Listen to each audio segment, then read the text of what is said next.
Okay, I don't have bias against any particular culture or genre of music, etc., etc. Though I have, strong objections to music per se, though there's some scholarly discussion about it. But I will show you what I'm convinced of. I think nowadays music is probably one of the easiest means to lose your moral sense. Music is audio pornography today. That's what it is. It's explicit, it's shameless, it's vulgar, it takes your sense of humanity away from you, it makes you look at women as objects, worse than animals. And these people are talking about women like they're talking about, an animal, really. It objectifies women, and especially I've noticed a lot of the brothers that I know of, Muslims, that are really into the hip-hop scene, and they're kind of doing the hifz of the song, right? They're memorizing the song, and they're really good at reciting it with perfect tajweed too, right? And so they do that, and it's just horrible language, horrible, horrific language. The only simple response I have to that, if you have any regard for the Book of Allah, that you really think it's from Allah, بِئْسَ الْإِسْمُ الْفُسُوقُ بَعْدَ الْإِيمَانِ. Even the name, the mention, the word for something bad is terrible once you have faith. Even the mention of something terrible is horrible for you, it's harmful for you after you have faith. You have to have a clean tongue. You have to say what قُلْ لِعِبَادِي يَقُولْ الَّتِي هِيَ أَحْسَنُ. Tell my slaves to say that which is the best. Say what is the best. Say good things from your mouth.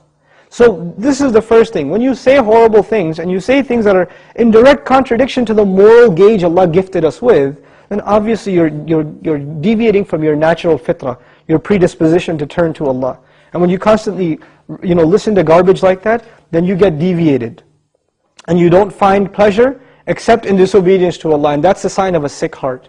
So one has to distance themselves from this. This is the first step. And I'll tell you, this is my personal measure. This is not a fatwa. It's my personal analysis. You don't have to take it. But if a person finds listening to the Qur'an annoying, after they've been listening to hip-hop and this and that for a long time, and as soon as somebody puts the Qur'an on in the car, you know what they say? Oh man, turn that off, man. I don't want to, I just want to talk. And they immediately, they get a little annoyed when they hear the Qur'an. That actually means the shayateen have taken over. And they're constantly making waswasa to this person. Because what do the shayateen hate the most? They hate the Qur'an. They hate the word of Allah. They flee, it hurts them. So you know what they do? Because this person has let the shayateen, the devils, into his heart, they start pinching at his heart when he hears Qur'an, and he says, I don't want to hear this. Right? It's like surgery, it's like pulling a tooth for this person. This happens. When you try to give this person a reminder from Allah's word, they get annoyed by it, like agitated, like an allergic reaction. Why? Because they've let the shayateen in. To let them out, the first thing you got to do is stop supplying them with fuel. This is fuel. This useless wasting of time, this is fuel for shaitan. They love that you waste your time. They love it.